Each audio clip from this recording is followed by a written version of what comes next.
Astro Bot has come a long way.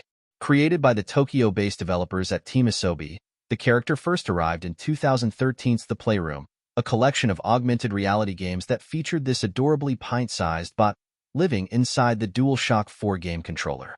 From there, Astro Bot became the star of 2020's Astro's Playroom, a free demo that came with every PS5 console to help get players acquainted with the new tech in a fun, interactive way. Now the Lil Mechanical Tyke is getting their first full-fledged platform game.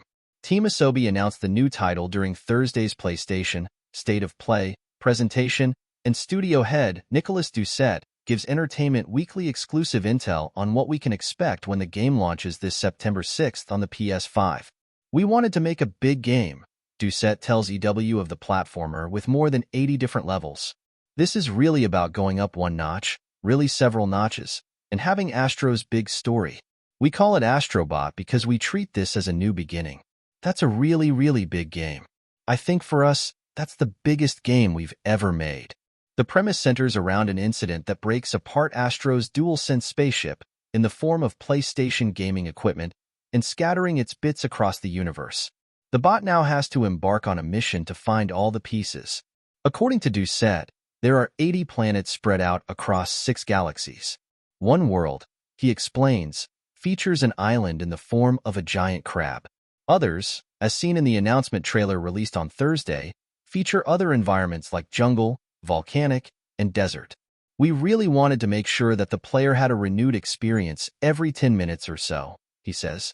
And similar to Astro's Playroom, there will be various bot versions of classic PlayStation characters encountered along the way, including Kratos from God of War, Nathan Drake from Uncharted, Aloy from the Horizon games, and the titular duo from Ratchet and Clank. Behind the scenes, Doucet calls the game a PlayStation Fiesta, given that it's stacked with so many callouts to the entire history of PlayStation. There's even a bot version of Parappa the Rapper, the hip-hop canine star first introduced back in the 1990s. It's not a coincidence, either, that Astro Bot is arriving during the year-long 30th anniversary of PlayStation Celebration. "It's a kind of eye candy," Doucet says of all the cameos. "There's going to be more. We're going to be talking over time about what they mean to the game, but, yes, there's going to be a big reunion. There's a lot of characters from the PlayStation universe crossing over with Astro's path. It's an Astro Bot story, of course, with Astro being the main character, but there's a lot of PlayStation characters that play a part. It's more than just characters from PlayStation's vast lexicon, though. Scenes from the trailer feature the Wispy Woods tree from the world of Kirby, as well as an Aladdin-style dark genie that serves as a boss. I would say it's pop culture in general in a very broad sense," Doucet remarks of those reveals.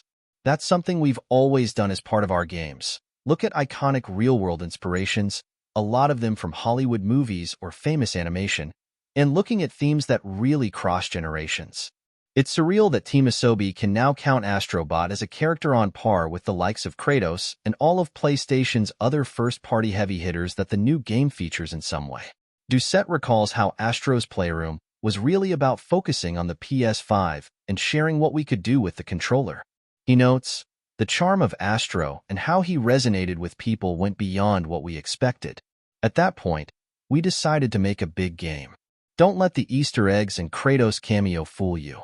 The core effort has gone into making Astro's own game so that he can stand on his own feet as a new PlayStation character with a good reputation and confidence," Doucet adds.